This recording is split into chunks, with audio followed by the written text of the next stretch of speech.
মানুষের হক, রাষ্ট্রের হক। যখন কারো ভয় থাকে তখন তারা চুরি করে না, ডাকাতি করে না। আর যখন রাষ্ট্রের ভয়, আল্লাহর ভয় অন্তরে থাকে না, তো রাষ্ট্রের সম্পদকে বাপদাদার সম্পদ মনে করে, চেতনার বাণিজ্য করে, রাষ্ট্রকে নিজের বাপদাদার মনে করে। এদেশের মানুষের রক্ত নিয়ে হোলি খেলে, হোলি খেলা খেলনারা পালিয়েছে, ভেগেছে। তো পরিবর্তিত বাংলাদেশে আর কোন চোরকে দেখতে চাই না।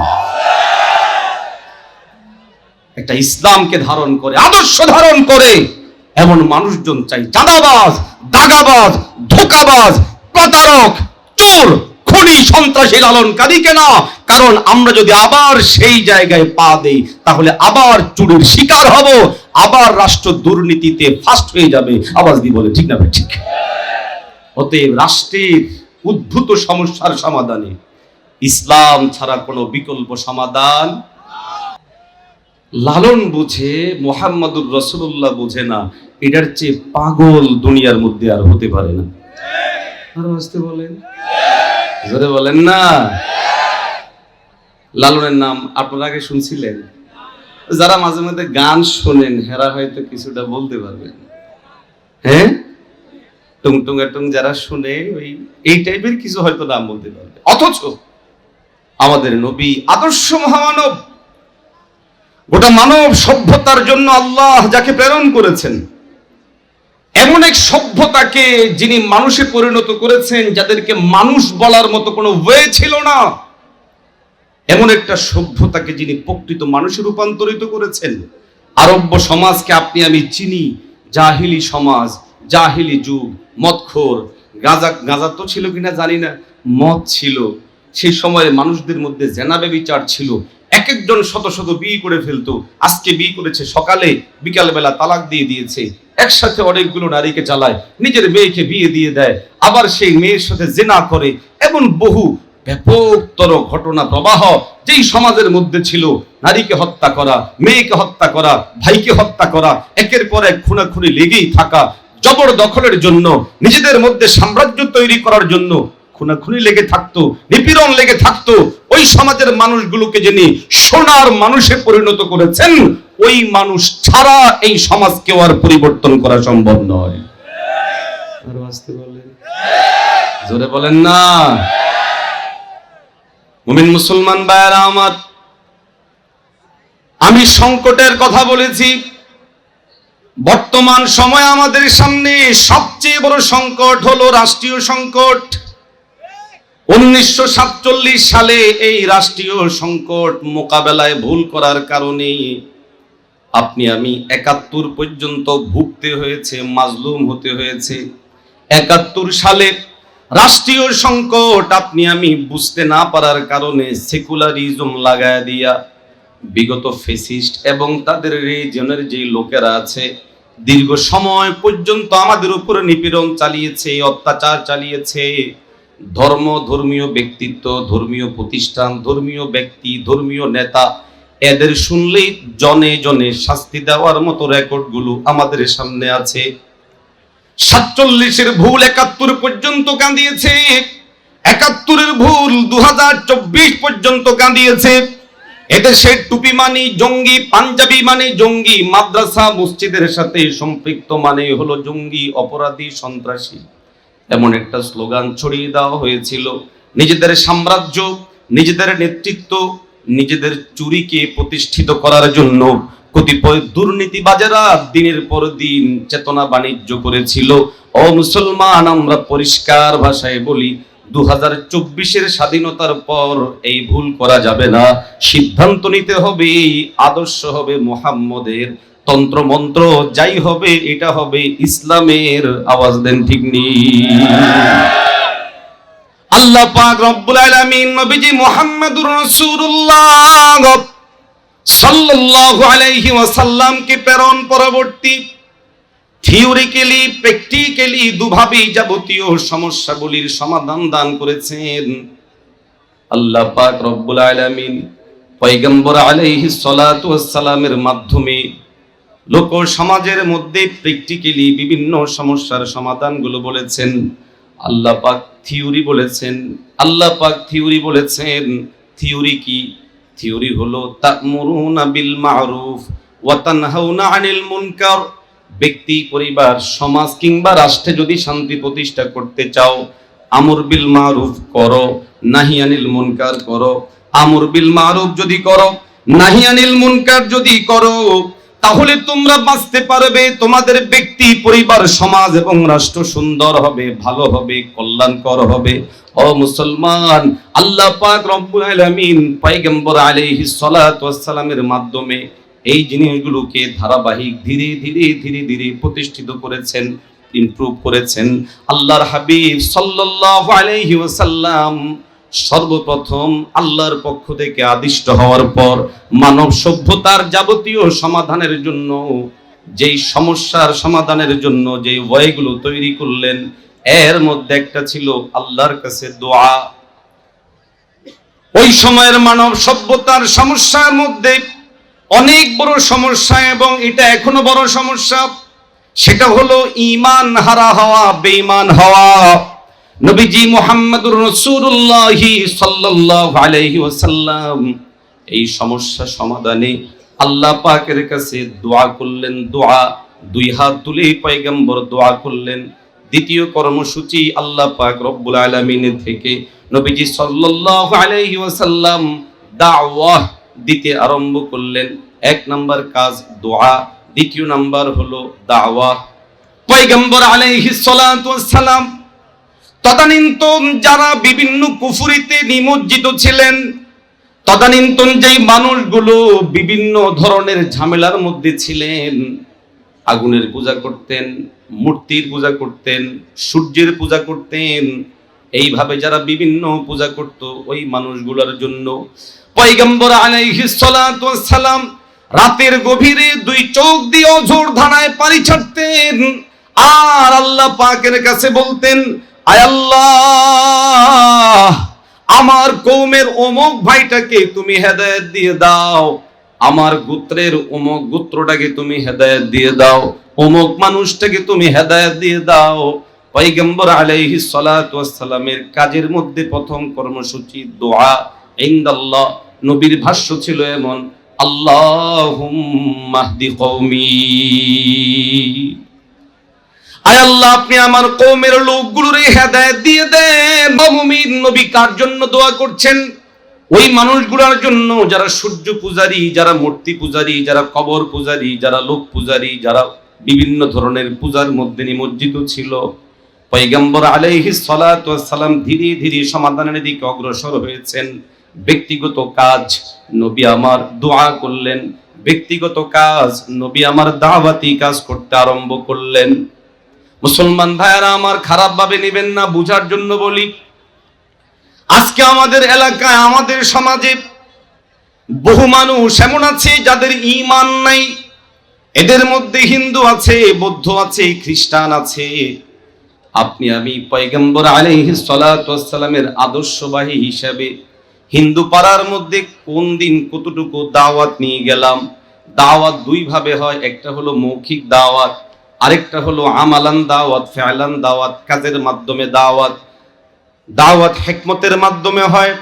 হিকমত কখনো কখনো সুন্দর বাচন ভঙ্গির মাধ্যমে হয়, কখনো কখনো চমৎকার গঠনশীল কাজের মাধ্যমে হয়। আপনি আমি আমার এই হিন্দু পাড়ার জন্য কয়েকদিন আল্লাহর কাছে কেঁদেছি। তারাও তো আমাদের ভাই, আদম সন্তান। আমি দায়ী। এই জায়গা থেকে তো আমার দরকার ছিল আমার নবীর জীবনী অনুসরণ করে আমিও কান্নাকাটি করব। আয় আল্লাহ, তুমি আমার অমুক গ্রামের হিন্দু ভাইদেরকে তুমি হেদায়েত দিয়ে দাও, তোমার সাথে তুমি সম্পর্ক তৈরি করো। এইভাবে আপনি আমি বলা দরকার ছিল। মুসলমান ভাইরা আমার, কিন্তু আপনি আমি যখন দোয়া করলাম না, দাওয়াতও দিলাম না, আমার চোখের সামনে যদি কোনো মানুষ আগুনের মধ্যে পড়ে যায়, তাহলে আপনি আমি আমরা তো তার জন্য কান্নাকাটি করব। আমাদের মধ্যে কোনো ভাই যদি পানির মধ্যে পড়ে যায়, আপনি আমি আমরা তো তার জন্য কান্নাকাটি করব। ও মুসলমান, কিন্তু আমার চোখের সামনে আমার পাড়ার, আমার মহল্লার, আমার সাথী ভাইদের মধ্যে অনেকেই যারা হিন্দু, এদেরকে কোনোদিন দাওয়াত দিলাম না, ইসলামের সৌন্দর্য তুলে ধরলাম না। আমি আমার নিজের জীবনটাকে এমন ভাবে চালালাম না যেই জীবন দেখে আমার কোনো হিন্দু ভাই আমার কোন হিন্দু বন্ধু ইসলাম সম্পর্কে বুঝতে পারে, ইসলাম সম্পর্কে হৃদয়ের মধ্যে তার ভালোবাসা জাগতে পারে এমন আচরণ করেছে কিনা? হিন্দু, সেও নামাজ পড়ে না, আমিও পড়ি না। হিন্দু, সে সুদ খায়, আমিও সুদ খাই। হিন্দু, সে ঘুষ খায়, আমিও ঘুষ খাই। হিন্দু, সে যখন তার ভালো কাজের জায়গা সেই করে না, আমিও করলাম না। তো তার মাঝে আমার মাঝে কোন পার্থক্য রইল? ও মুসলমান, আমরা যদি মুসলমানিত্ব ধারণ করতে পারতাম, তাহলে হাজার হাজার মুসলমানকে দেখে লাখে লাখে এই হিন্দুরাও মুসলমান হয়ে যেত। আদর্শের কমতি আমাদের। পয়গম্বর একেবারে লেভেল থেকে কাজ শুরু করলে, যেহেতু আমার মূল মাকসাদ রাষ্ট্রীয় সমস্যার সমাধান, এই জন্য আমি এই জায়গায় খুব বেশি সময় থাকবো না, মূল জায়গায় ফোকাস করব। কিন্তু বুঝার জন্য বলছি, আগে আপনি লো লেভেল থেকে আপনার অবস্থান অনুযায়ী কাজ করা শুরু করুন। আপনি সাধারণ একজন মানুষ, রাষ্ট্রের কোনো দায়িত্বে নয়, আগামীতে দায়িত্ব যাবেনও না। আপনি আপনার মহল্লায়, এলাকায় বিধর্মী যারা আছে তাদের সাথে ভালো ব্যবহার করুন, তাদেরকে দাওয়াত দিন। আপনি নিজে এমন ভাবে চলুন যেন তারা আপনাকে দেখে ইসলাম শিখে। আওয়াজ দিয়ে বলেন ঠিক না বেঠিক? এবারে যে মূল জায়গায়, রাষ্ট্রীয় সমস্যার সমাধান নবীজির মধ্যে পাবো কিভাবে? আমাদের নবী কি রাষ্ট্রনায়ক ছিলেন? আরো আসতে বলেন, আরো জোরে বলেন, না ছিল না? নবী যদি রাষ্ট্রনায়ক হয়, রাষ্ট্র পরিচালক হয়, তাহলে কোন মোল্লা, মৌলবী, আলেম রাষ্ট্র পরিচালক হতে গেলে যাদের শরীরে অ্যালার্জি তৈরি হয়, বুঝতে হবে এই অ্যালার্জি আসলে ইসলামের বিরুদ্ধেই অ্যালার্জি। জোরে বলেন ঠিক না বেঠিক? নবীর সুন্নাহ কাকে বলে? সুন্নাহ তো তাকে বলে যে নবী যেই কাজ করেছেন, যতটুকু করেছেন এবং যেইভাবে করেছেন, সেটাকেই বলা হয় সুন্নাহ। আমাদের নবী সাল্লাল্লাহু আলাইহি ওয়াসাল্লাম যেহেতু রাষ্ট্র চালিয়েছেন, রাষ্ট্রনায়ক ছিলেন, কয়দিন? 1 মাস। জোরে বলেন, কয়দিন? 1 দিন। কতদিন? বহুদিন। কতদিন? কেউ কেউ 1 দিন, কেউ কেউ বহুত দিন, কেউ কেউ অনেক দিন। আসলে কতদিন? 1 বছর। কত কত? মাশাআল্লাহ, 10 বছর আমাদের নবী রাষ্ট্র পরিচালনা করেছেন। আওয়াজ দিয়ে বলেন ঠিক না বেঠিক? অতএব ব্যক্তিগতভাবেও যিনি কাজ করেছেন, রাষ্ট্রীয়ভাবেও যিনি কাজ করেছেন, ব্যক্তিগতভাবেও তিনি কাজ করেছেন, সামাজিকভাবেও তিনি কাজ করেছেন, নবী হওয়ার আগেও তিনি কাজ করেছেন, নবী হওয়ার পরেও তিনি কাজ করেছেন। আওয়াজ দিয়ে বলেন ঠিক না বেঠিক? এখন যদি আপনাদের মসজিদের ইমাম সাহেব চেয়ারম্যানিতে দাঁড়ায়, ইমামতি থাকবেনি? আরো আসতে বলেন, থাকবেনি? হুজুর করলোটা কি? আগেই তো ভালো ছিল। হুজুর চেয়ারম্যান হতে গেল কেন? মেম্বার হতে গেল কেন? এমপি যদি হয়েই যায়, ইন্না লিল্লাহ, হুজুর এমপি হবে? এটা আবার কিভাবে? এমপি হওয়ার যোগ্য তো সেই যার বিরুদ্ধে হত্যাকাণ্ডের মতো বিভিন্ন ধরনের মামলা থাকবে, যাবতীয় ধরনের বিভিন্ন ধরনের তার ব্যাপারে রিপোর্ট থাকবে, সে হবে চেয়ারম্যান, সে হবে মেম্বার। না না, পরিবর্তিত বাংলাদেশে আমাদের রক্তের বিনিময়ে যেই স্বাধীনতা এসেছে, ওই স্বাধীনতায় যারা ইসলামকে ধারণ করে পাড়া, মহল্লা, ওয়ার্ড, ইউনিয়ন এবং আমাদের রাষ্ট্রের নেতৃত্ব দিবে, এদেশের দাড়িওয়ালা, টুপিওয়ালা, আলেম, ইমাম, মুফতি, মুহাদ্দিসেরাই। জোরে বলেন ঠিক না বেঠিক? শুধু টাকার গরমে নেতৃত্ব ক্রয় করবে হবে না। পূর্ববর্তী কোন ধরনের অপরাধের কারণে নেতৃত্বকে ছিনিয়ে নিবে হবে না। যদি দেন, ফলাফল এই হবে, টাকার বিনিময়ে নেতৃত্ব তুলে দিবেন, আবার ওই জিনিসটাই আপনাদের দিকে ফিরে আসবে। ফলাফল এই হবে, এদের মাধ্যমে কোনো কল্যাণকর জিনিস খুঁজে পাওয়া যাবে না। আওয়াজ দিয়ে বলেন ঠিক না বেঠিক? মুমিন মুসলমান ভাইয়েরা আমার, রাষ্ট্রীয় যেই সমস্যাগুলো আছে, রাষ্ট্রীয় সমস্যাগুলোর মধ্যে আমাদের অন্যতম সমস্যা হলো এই আমাদের মধ্যে এখন দেশ প্রেমের বড় অভাব। আরো আসতে বলেন, আরো জোরে কর, আরো জোরে বলেন। ও মুসলমান, দেশ প্রেমের অভাব, মাতৃভূমির প্রতি মায়া মহব্বতের অভাব, এই অভাবের কারণে আজ আমাদের সমাজের মধ্যে আমাদের চোখের দেখায় যতটুকু দেখলাম, যারা যত বড় চেয়ার দখল করে তাদের অবস্থা হলো এই, তারা তত বেশি দুর্নীতিতে জড়ায়, তারা তত বেশি রাষ্ট্রের সম্পদ চুরি করে ভিন্ন দিকে পাঠায়। রাষ্ট্রের প্রতি মায়ার অভাব, মহব্বতের অভাব, ভালোবাসার অভাব।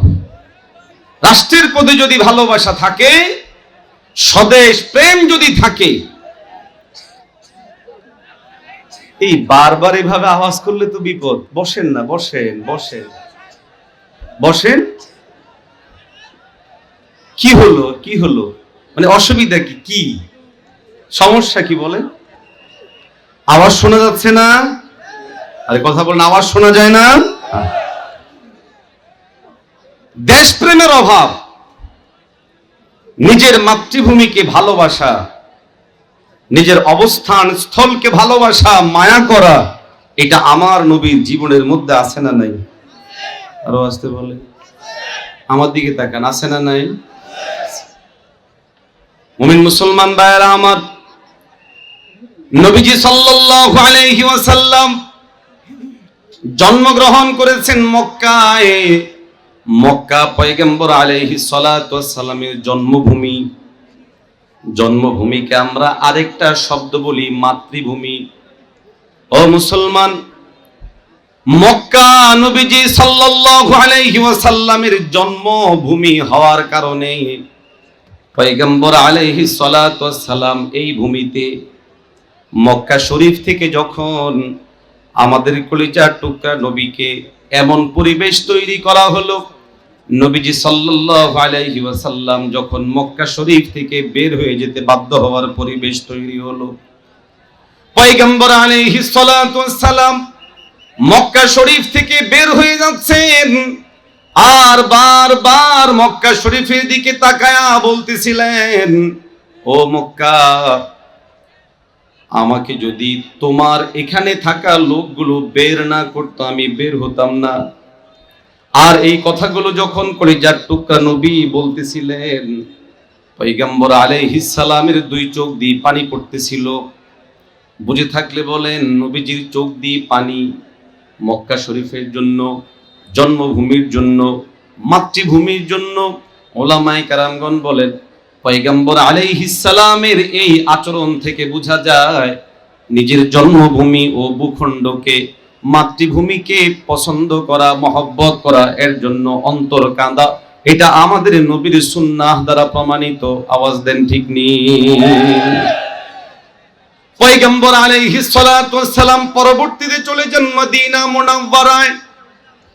মদিনা মুনাওয়ারায় যাওয়ার পর পয়গম্বর আলাইহিস সালাতু ওয়াস সালামের সেটা ছিল অবস্থান স্থল, জন্মভূমিও নয়, মাতৃভূমিও নয়।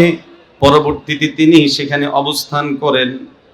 ও মুসলমান, মদিনা শরীফের ব্যাপারে পয়গম্বর আলাইহিস সালাতু ওয়াস সালামের কথা আমাদের সবার জানা। পয়গম্বর আলাইহিস সালাতু ওয়াস সালাম ওই ভূখণ্ড রক্ষার জন্য জিহাদ করেছেন, যুদ্ধ করেছেন। দূর সফর থেকে যদি কোনো আসতেন, মক্কার মধ্যে মদিনার মধ্যে অনেক বড় একটা পাহাড় আছে, নাম হলো উহুদ পাহাড়। পয়গম্বর আলাইহিস সালাতু ওয়াস সালাম ওই পাহাড়ের কাছে আসতেন আর বলতেন, হাদা জাবালুন উহুদুন ইউহিব্বুনা ওয়া নুহিব্বুহু।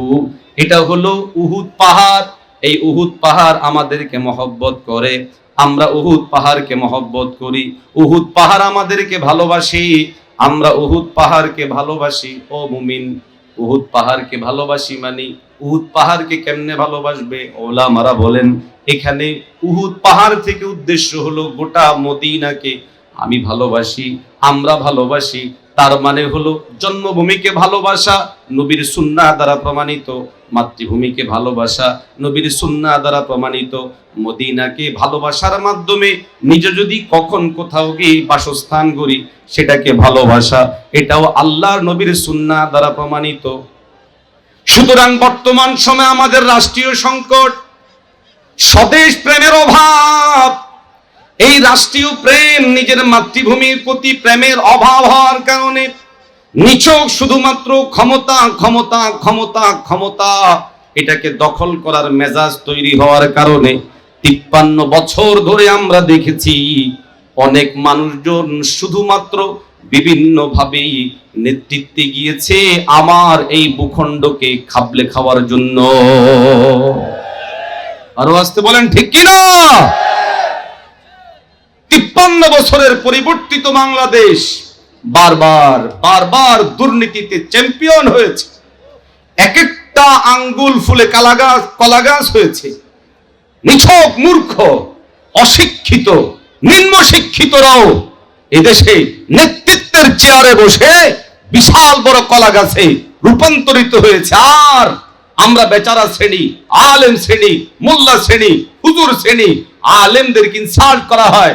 মোল্লার দৌড় মসজিদ পর্যন্ত, ধর্ম আলাদা, কর্ম আলাদা, ধর্মীয় কাজ মসজিদে চলবে, এর বাহিরে ধর্মের কাজ নাই। রাজনীতিতে, রাষ্ট্র পরিচালনায় ধর্ম আনা যাবে না। কেন? যদি মুহাম্মদুর রাসূলুল্লাহ মদিনা রাষ্ট্র চালাতে পারে, নেতৃত্ব দিতে পারে, সমাজ চালাতে পারে, বিচার করতে পারে, আমার মসজিদের ইমাম আমার এই সমাজের নেতৃত্ব দেওয়ার জন্য সবচেয়ে বেশি যোগ্যতা রাখে। যদি বলেন ঠিক কিনা? এখন হুজুর শ্রেণীকে আপনি আমিও বেচারা বানিয়ে রেখেছি, আর বলি যে না, সমাজ চালানোর দায়িত্ব হুজুরের না। সমাজ চালাবে কে? এক হাতে বিড়ি, আরেক হাতে গাঁজা, সে হবে আমাদের রাজা। আওয়াজ দেন ঠিক না বে ঠিক? এই তৎপরতা তৈরি হওয়ার কারণে 19 লক্ষ কোটি টাকার ঋণের বোঝা আজ বাঙালি আমরা আমাদের মাথার উপর এনে রেখেছি। কারণ ভয় নাই তো, সুদের ভয় নাই, চুরির ভয় নাই, খুনের ভয় নাই, ধর্ষণের ভয় নাই, যার জন্য 2013-তে শতাধিক আলেমকে হত্যা করে, এরপরে বিভিন্ন সময়ে আলেমদেরকে মারার পরেও আপনার আমার পক্ষাবলম্বন ছিল, সাপোর্ট ছিল। কেন? আমাদের অন্তরের মধ্যে রবের প্রতি যেই ভয় থাকা দরকার সেটা নাই, আস্থার জায়গায় ঈমান যেটার চাহিদা আসা দরকার সেটা নাই। বারবার ভুল করার কারণেই আজ আমাদের সমাজ এই নিম্নগামিতায় পৌঁছেছে। আওয়াজ দিয়ে বলে ঠিক না বেঠিক? তো মোল্লার দৌড় মসজিদ পর্যন্ত, এর বাহিরে কেমনে যাই? তো মসজিদটা কার? আরো আসতে বলেন, আরো জোরে বলেন। মোল্লা যদি মসজিদ পর্যন্ত দৌড় দিতে পারে মানে আল্লাহর ঘর। মোল্লা যেই দায়িত্ব পালন করে, এই দায়িত্ব বড় না এলাকার মেম্বার হওয়া বড়, চেয়ারম্যান হওয়া বড়, এমপি হওয়া বড়? না, মেম্বার হলে ওয়ার্ডের মানুষের কাছে দায়বদ্ধ, চেয়ারম্যান হলে ইউনিয়নের মানুষের কাছে দায়বদ্ধ, এমপি হলে একটা আসনের মানুষের কাছে দায়বদ্ধ। আল্লাহু আকবার। মসজিদে যিনি নেতৃত্ব দেন তিনি স্বয়ং আল্লাহর কাছে দায়বদ্ধ। আওয়াজ দিয়ে বলেন ঠিক না বেঠিক? মুসলমান ভাইরা আমার, অতএব নিজের বিবেকে বোঝানোর চেষ্টা করুন, যে আলেম শ্রেণী, যেই ওলামা শ্রেণী, যেই হুজুর শ্রেণী আমাদেরকে আল্লাহর দায়বদ্ধতা থেকে মুক্তি দিতে পারে, যে আলেম শ্রেণী আমাদেরকে আল্লাহ পাক রব্বুল আলামিনের সাথে সম্পর্ক তৈরি করে দিতে পারে, আমাদের সর্বোচ্চ সর্বোত্তম আদর্শ নবী মুহাম্মদুর রাসূলুল্লাহ সাল্লাল্লাহু আলাইহি ওয়াসাল্লাম, যিনি রাষ্ট্র চালিয়েছেন, সমাজ চালিয়েছেন, বিচার চালিয়েছেন। ও মুসলমান, পয়গম্বর আলাইহিস সালাতু ওয়াস সালাম পর্যন্তই এই রাষ্ট্র চালানো সীমাবদ্ধ ছিল না, বরং নবীজি ইন্তেকালের পর নবীজি সাল্লাল্লাহু আলাইহি ওয়াসাল্লামের সাহাবায়ে কেরামগণ নেতৃত্ব হাতে তুলে নিলেন। গোটা পৃথিবীর মধ্যে ইসলামের সৌন্দর্যগুলো চতুর্দিকে ছড়িয়ে পড়তে আরম্ভ করলো। লোকেরা দেখলো চতুর্দিকে শুধু ইসলাম আর ইসলামের সৌন্দর্য। ইসলাম ছড়িয়ে পড়লো বিশ্বময়। অমুমিন, খুব বেশি দূরে যাওয়া দরকার নাই। যারা আজকে আলেমদেরকে অথর্ব সাব্যস্ত করার চেষ্টা করে, যারা আলেমদেরকে অপাঙ্ক্তেয় সাব্যস্ত করার চেষ্টা করে, যারা আলেমদেরকে বলতে চায় বিচার করবে কিভাবে, সমাজ চালাবে কিভাবে, ইউনিয়ন পরিষদ চালাবে কিভাবে, রাষ্ট্র চালাবে কিভাবে, তাদের সামনে আধুনিক এই যুগে আফগানিস্তানের উদাহরণ আছে না? না, এক ঝাঁক মোল্লারা গোটা পৃথিবীর সুপার পাওয়ারকে মোকাবেলা করে, সুপার পাওয়ারের চোখে চোখ রেখে দীর্ঘ 20 বছর পর্যন্ত লড়াই করেছেন, যুদ্ধ করেছেন। কেউ বাবা হারিয়েছেন, কেউ মা হারিয়েছেন, কেউ সন্তান হারিয়েছেন, কেউ বা নিজের সবাইকে হারিয়ে এমন হয়েছি নিজেও দীর্ঘ সময় পর্যন্ত জেলে ছিলেন। 20 বছর, 22 বছর, 25 বছর। ও মুসলমান, ওই মানুষগুলোই যখন নেতৃত্বে আসলেন, রাষ্ট্রের দায়িত্বভার হাতে নিলেন, তখন এই মানুষগুলোর মাধ্যমে এমন একটা দেশ গোটা পৃথিবীবাসী দেখতেছে 3 বছরের মাথায় এটা একটা আদর্শ দেশে পরিণত হয়ে গেছে। আরো জোরে বলেন ঠিক কিনা? আমাদের দেশে এটা একটা ব্যাপক রোগ। হুজুর দোয়া পর্যন্ত সীমাবদ্ধতা ঠিক আছে, মিলাদ পড়বেন পর্যন্ত সীমাবদ্ধতা ঠিক আছে। আচ্ছা, কোন যোগ্যতার বলে? আমি তো দেখি আমার এলাকা বলেন, সারা দেশ ঘোরা হয়, সব জায়গায় বলেন কে হচ্ছে মেম্বার, কে হচ্ছে চেয়ারম্যান, কে হচ্ছে এমপি, কারা রাষ্ট্র চালায়, কারা রাষ্ট্রীয় চালিয়েছে, আমাদের চোখের সামনে সব কিছু পরিষ্কার। এদের একটাও আমাদের চেয়ে কোনো অংশেই যোগ্য নয়, কোনো অংশেই যোগ্যতা রাখে না।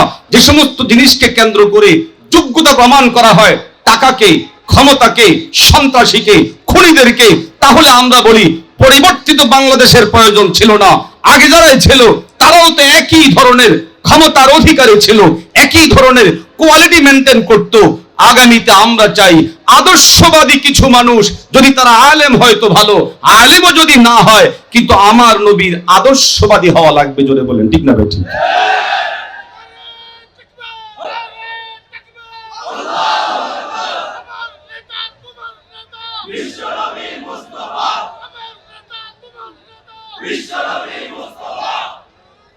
আল্লাহ আমাদেরকে কবুল করেন। আরো আসতে বলেন, আরো জোরে বলেন না। নেতৃত্বে আসা মানুষ যদি আল্লাহর ভয় অন্তরে এনে নেতৃত্বে আসে, চাই আলেম হোক অথবা আওয়াম হোক, চাই হুজুর হোক অথবা জেনারেল শিক্ষিত হোক, অন্তরে যদি আল্লাহর ভয় থাকে, তাহলে তার মাধ্যমে চুরি হবে না। আওয়াজ দেন ঠিক না বেঠিক? ছোট্ট একটা উদাহরণ দিই। হাকিমুল উম্মাহ থানবী রহমতুল্লাহি আলাইহির একজন মুরিদ ছিলেন, আল্লাহর বান্দা ছিলেন, জেনারেল শিক্ষায় শিক্ষিত মানুষ, কিন্তু আল্লাহর ওলির সোহবতে আসার পরে বড় আল্লাহওয়ালা হয়ে গেছেন। নিয়মতান্ত্রিক আলেম ছিলেন না বটে, কিন্তু অন্তরের মধ্যে তাকওয়া ছিল, পরহেজগারিতা ছিল। তিনি ট্রেনে উঠলেন, দূর কোথাও যাবেন। ট্রেন গাড়ির নিয়ম হলো, ট্রেন, বিমান সহ আরো কিছু যানবাহনের নিয়ম হলো এই, যদি লোকজন এই জায়গার মধ্যে উঠতে চায়, তাহলে তার মালামাল বেশি হলে আলাদা টিকিট কাটতে হয়, মালের ভাড়া দিতে হয়। আল্লাহর বান্দা ট্রেনের মধ্যে উঠলেন, মাল নিয়েই উঠলেন, কিন্তু মালের টিকিট কাটেননি মনের ভুলে, অথবা ভেবেছেন লাগবে না। কিন্তু পরে তিনি চিন্তা করে দেখলেন, আমি যে এই ট্রেনে উঠলাম কিন্তু এই মালগুলোর টিকিট কাটিনি, আমি আমার আল্লাহর কাছে কি জবাব দিব? আল্লাহ পাক যদি আমাকে ধরে বসে, তুমি অমুক দিন ট্রেনে চড়েছিলে ফ্রিতে ধোকাবাজি করে, সেই দিন আমি আল্লাহর কাছে কি জবাব দিব? মুসলমান ভাইরা আমার, আল্লাহর বান্দা তার অন্তরের মধ্যেই ভাবনা তৈরি হওয়ার কারণে, নিজের হৃদয়ের মধ্যেই ভাবনা তৈরি হওয়ার কারণে টিটিকে খুঁজতে থাকলেন। কোথায় আছে টিটি? টিটিকে খুঁজে তিনি টিটি সাহেবের কাছে ছুটে গেলেন। টিটি আশ্চর্য, এটা কেমন মানুষ, যেখানে দুনিয়ার অপরাপর মানুষ যারা যেই কোনো ভাবেই চেষ্টা করে পালিয়ে থাকতে, না দিয়ে বাঁচতে, টিটিকে এই বগিতে দেখলে আরেক বগিতে যায়, আরেক বগিতে দেখলে আরেক বগিতে যায়। আওয়াজ দিয়ে এখন ঠিক নেই। এটা কেমন মানুষ যে কিনা নিজে এসেছে আমার কাছে, টিকিটের টাকা দেওয়ার জন্য। তখন তিনি মাথা থেকে পা পর্যন্ত বারবার চিন্তা করে দেখলেন লোকটা সুস্থ না অসুস্থ। যেখানে সব মানুষেরা ধোঁকা দেওয়ার চেষ্টা করে, এটা কেমন মানুষ আমার কাছে এসেছে টাকা দেওয়ার জন্য। টিডি সাহেব বললেন, যান, আপনাকে ক্ষমা করে দেওয়া হলো, আপনার টাকা দেওয়া লাগবে না। ও মুমিন, আপনি আমরা হলে বলতাম আচ্ছা বেঁচে গেলাম, আমাকে মাফ করে দিছে। কিন্তু আল্লাহর বান্দার চিন্তার ভাবনার মাত্রা এবং সীমা ছিল আরো ঊর্ধ্বে, আরো ঊর্ধ্বে, আরো ঊর্ধ্বে। কার কাছে? আল্লাহ পাকের ভয় অন্তরের মধ্যে থাকার কারণে আল্লাহর বান্দা চিন্তায় পড়ে গেলেন, আর টিকিও দেখি ধোঁকাবাজ, ও তো আমাকে দায় মুক্ত করবে না। এই অবস্থার মধ্যে আমি কেমনে বাঁচবো, কিভাবে বাঁচবো? এই জন্য তিনি আরেক টিটির কাছে ছুটে গেলেন। ওই টিটিও বললেন, যান, আপনাকে মাফ করে দেওয়া হলো। আরেকজনের কাছে গেলেন, উনিও বললেন মাফ করে দেওয়া হলো। কিন্তু আল্লাহর বান্দার অন্তর মোটেও শান্ত হয় না, ক্ষান্ত হয় না। না না, এটা হতে পারে না, রাষ্ট্র আমার কাছে এই সম্পদ পাবে। এই ট্রেন রাষ্ট্রীয় সম্পদ, এই ট্রেন রাষ্ট্রীয় সম্পদ হওয়ার কারণে আমি এই সম্পদটাকে নষ্ট করতে পারি না। আমি যদি এই সম্পদটাকে আজকের দিনে ভোগ করে ফেলি, ময়দানে মাহশরে আমি আমার আল্লাহর কাছে কয়টা মানুষের কাছে জবাব দিব? কারণ আমি যে 50 টাকা টিকিট না কেটে ট্রেন দিয়ে চললাম, এই 50 টাকার মধ্যে আমার গোটা দেশের সব মানুষেরা মালিক। এখন এই সব মানুষ থেকে আমি ক্ষমা কেমনে চাইবো, মাফ কেমনে চাইবো? এই জন্য আল্লাহর বান্দার অন্তরের মধ্যে বারবার বারবার নাড়া দিল। এই জন্য তিনি তার যেই স্টেশন ছিল ওখানে নামলেন। যেই পরিমাণ ভাড়া, ওই পরিমাণ ভাড়া দেওয়ার পরে এরপরে তার অন্তরটা প্রশান্ত হলো। সুবহানাল্লাহ বলবেন না? এটাকে বলে আদর্শ মুসলিম। মানুষের হক, রাষ্ট্রের হক। যখন কারো ভয় থাকে তখন তারা চুরি করে না, ডাকাতি করে না। আর যখন রাষ্ট্রের ভয়, আল্লাহর ভয় অন্তরে থাকে না, তো রাষ্ট্রের সম্পদকে বাপদাদার সম্পদ মনে করে, চেতনার বাণিজ্য করে, রাষ্ট্রকে নিজের বাপদাদার মনে করে। এদেশের মানুষের রক্ত নিয়ে হোলি খেলে, হোলি খেলা খেলনারা পালিয়েছে, ভেগেছে। তো পরিবর্তিত বাংলাদেশে আর কোন চোরকে দেখতে চাই না। একটা ইসলামকে ধারণ করে, আদর্শ ধারণ করে এমন মানুষজন চাই। চাঁদাবাজ, দাগাবাজ, ধোঁকাবাজ, প্রতারক, চোর, খুনি, সন্ত্রাসী, লালনকারী কেন? কারণ আমরা যদি আবার সেই জায়গায় পা দেই তাহলে আবার চুরির শিকার হব, আবার রাষ্ট্র দুর্নীতিতে ফাস্ট হয়ে যাবে। আওয়াজ দিয়ে বলে ঠিক না ভাই? ঠিক। অতএব রাষ্ট্রের উদ্ভূত সমস্যার সমাধানে ইসলাম ছাড়া কোনো বিকল্প সমাধান। আরো আসতে বলেন, জোরে বলেন। আফসোস আমাদের জন্য, আফসোস আমাদের জন্য যারা আজকে রাষ্ট্রীয় সম্পদ খেয়ে বাড়ি করেছেন, রাষ্ট্রীয় সম্পদ চুরি করে গাড়ি করেছেন, রাষ্ট্রীয় সম্পদ খেয়ে অঢেল সম্পদের মালিক হয়েছেন। তারা কি কোথাও জবাবদিহিতা করবেন না? আরো আসতে বলেন, আরো জোরে বলেন, আরো জোরে বলেন। কার কাছে? সবাই বলেন, আওয়াজ দিয়ে বলেন, কার কাছে? মুসলমান ভাইরা আমার, নবীজি সাল্লাল্লাহু আলাইহি ওয়াসাল্লাম নিজে রাষ্ট্র চালানোর সময় এই জিনিসগুলো খেয়াল রেখেছেন দীর্ঘ 10 বছর পর্যন্ত। যার জন্য আমার নবীর রাষ্ট্র পরিচালনার সময়ে কোনো বিধর্মী জুলুমের শিকার হয় নাই, কোনো মানুষ অন্যায়ের শিকার হয় নাই। আমার নবী সাল্লাল্লাহু আলাইহি ওয়াসাল্লাম হাতে কলমে এমন কিছু মানুষগুলোকে গড়ে তুলেছেন যাদেরকে সাহাবায়ে কেরাম বলা হয়। সাহাবায়ে কেরামগণ এমন ভাবে গড়ে উঠেছে। আবু বকর সবাই জানি রাষ্ট্রনায়ক ছিলেন, নবীজির পর যিনি খলিফাতুল মুসলিমিন হলেন। একটা ঘটনা আমাদের সবার জানা, ওনার স্ত্রী চেয়েছিলেন মিষ্টি খাবেন, কোন জায়গা থেকে টাকা পাবে খুঁজে পাওয়া যাচ্ছিল না টাকা। বিবি তখন টাকা সংগ্রহ করতে করতে স্বামীর হাতে তুলে দেন। স্বামী বলল, এই টাকা কোন জায়গা থেকে এলো? স্ত্রী বলল, প্রাণের স্বামী, আপনি আমাকে খরচ করার জন্য ব্যক্তিগত যেই টাকাগুলো দিতেন সেইগুলো থেকে আমি কিছু কিছু সংগ্রহ করে রাখতাম। ও মুসলমান, একজন রাষ্ট্রনায়ক, রাষ্ট্রনায়কের বিবি তিনি মিষ্টি খেতে চেয়েছেন, মিঠাই খেতে চেয়েছেন। এতটুকু জায়গা থেকে খলিফাতুল মুসলিমিন হযরত আবু বকর রাদিয়াল্লাহু তাআলা আনহুর আচরণ কি ছিল, চিন্তার জায়গা কি ছিল?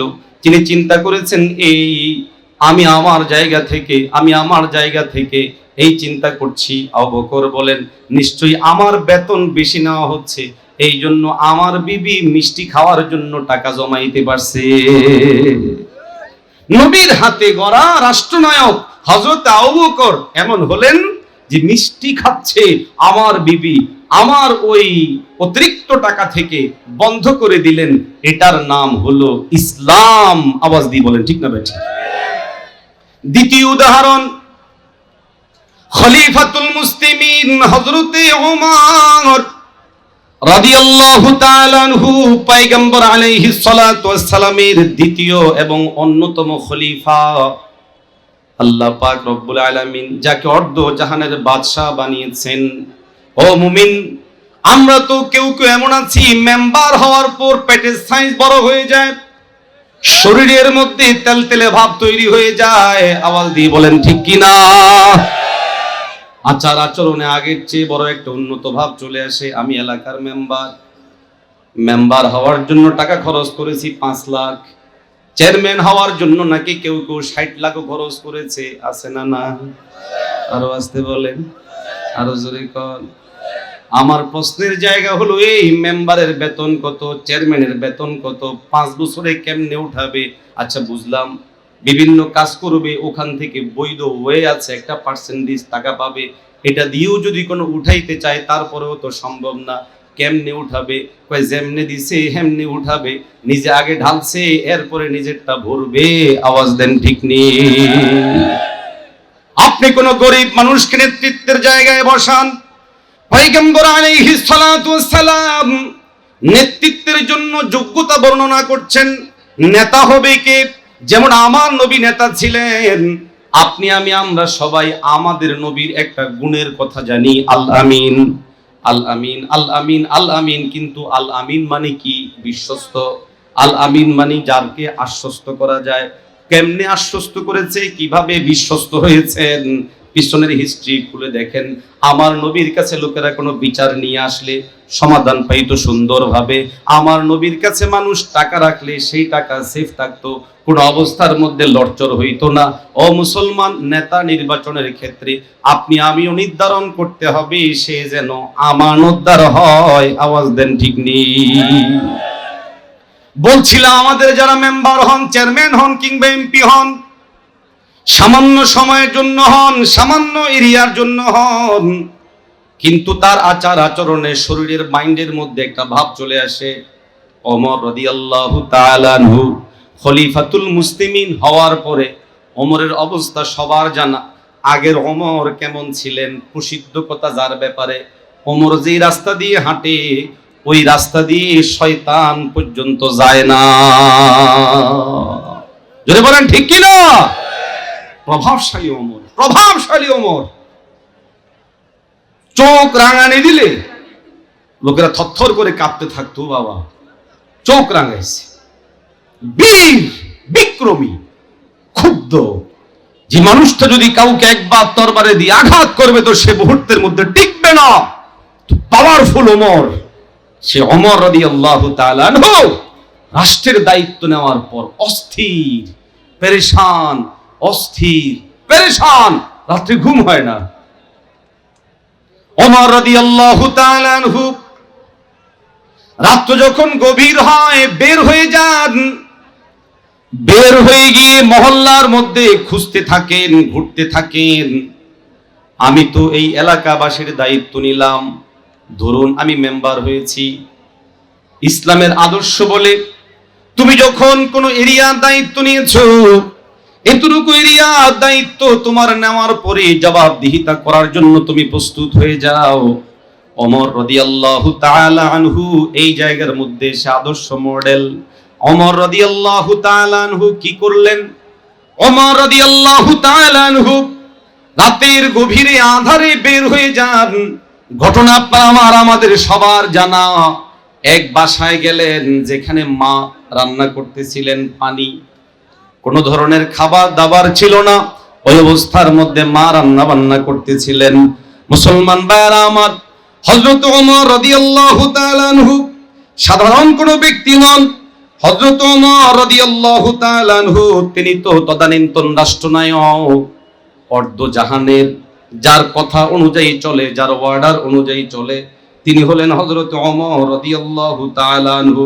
মুমিন মুসলমান ভাইরা আমার, ওমর রাদিয়াল্লাহু তাআলা আনহু অর্ধজাহানের বাদশাহ হওয়া সত্ত্বেও, গোটা দুনিয়ার মধ্যে তার প্রভাব প্রতিপত্তি থাকা সত্ত্বেও, লোকেরা ওমর রাদিয়াল্লাহু তাআলা আনহুর ভয়ে ভীত সন্ত্রস্ত হওয়া সত্ত্বেও ওমর রাদিয়াল্লাহু তাআলা আনহু একেবারে সাইজ হয়ে গেলেন। কেমন সাইজ? ওমর রাদিয়াল্লাহু তাআলা আনহু তিনি যখন ঘুমান, ঘুম আসে না, ঘুম থেকে তিনি উঠে যান। ঘুম থেকে উঠে গিয়ে হযরত ওমর রাদিয়াল্লাহু তাআলা আনহু এলাকাবাসীর খবর নেওয়ার জন্য পাগল পাগল হয়ে যান। এলাকাবাসী কে কোথায় আছে, কি করছে, এই খবর তাকে পাগল বানায় দেয়। একটা মহিলার কথা আপনারা সবাই জানেন। ওমর রাদিয়াল্লাহু তাআলা আনহু বের হয়েছেন লোকদের অবস্থা দেখার জন্য। ওমর রাদিয়াল্লাহু তাআলা আনহু অবস্থা খুঁজে দেখেন। এই ভাই বসেন বসেন। নেতৃত্বের জায়গায় আসার পর ওমর রাদিয়াল্লাহু তাআলা আনহু যিনি চূড়ান্ত পর্যায়ের একজন পাওয়ারফুল মানুষ ছিলেন, কিন্তু আল্লাহর ভয়, আল্লাহর মহব্বত, আল্লাহ পাকের ভীতি ওমর রাদিয়াল্লাহু তাআলা আনহুকে এমন ভাবে নিয়ন্ত্রণ করলো যে ওমর রাদিয়াল্লাহু তাআলা আনহু তিনি শান্ত হয়ে গেলেন। শান্ত হওয়াটা কি পরিমাণ? এই পরিমাণে হযরত ওমর রাদিয়াল্লাহু তাআলা আনহু শান্ত হলেন যে দূর থেকে লোকেরা আসছে ওমর রাদিয়াল্লাহু তাআলা আনহুকে দেখবেন যে কে এই বাদশা, কে এই বাদশা যিনি অর্ধজাহানের বাদশা, অর্ধজাহানের মানুষের নেতৃত্ব দিচ্ছে। এটা দেখার জন্য লোকদের মধ্যে এক ধরনের হইচই শুরু হলো। মুমিন মুসলমান ভাইরা আমার, হযরত ওমর রাদিয়াল্লাহু তাআলা আনহু ওই অবস্থার মধ্যে তিনি বালুর মধ্যে শোয়া ছিলেন, মরুভূমির মধ্যে শোয়া ছিলেন। হযরত ওমর রাদিয়াল্লাহু তাআলা আনহুকে দূর থেকে যখন লোকেরা আসলেন আর দেখতে পেলেন ওমর রাদিয়াল্লাহু তাআলা আনহু মরুভূমির মধ্যে শোয়া, তখন তারা ভাবতে থাকলেন যে উনি কিভাবে নেতৃত্ব দেন, কিভাবে নেতৃত্ব দেন। এই সব প্রশ্নগুলোর জবাব হলো এই, মানুষের অন্তরের মধ্যে যখন আল্লাহর ভয় তৈরি হয়, তখন ওই মানুষের মধ্যে দুনিয়ার কোনো চাহিদা আর থাকে না। তখন তাদের অন্তরের মধ্যে চাহিদা তৈরি হয়ে যায় কার? আরো জোরে আওয়াজ দিয়ে বলেন কার? তাদের অন্তরে আল্লাহর ভয় এমন ভাবে তৈরি হয়, জাগতিক সমস্ত চাহিদাগুলো শেষ হয়ে যায়।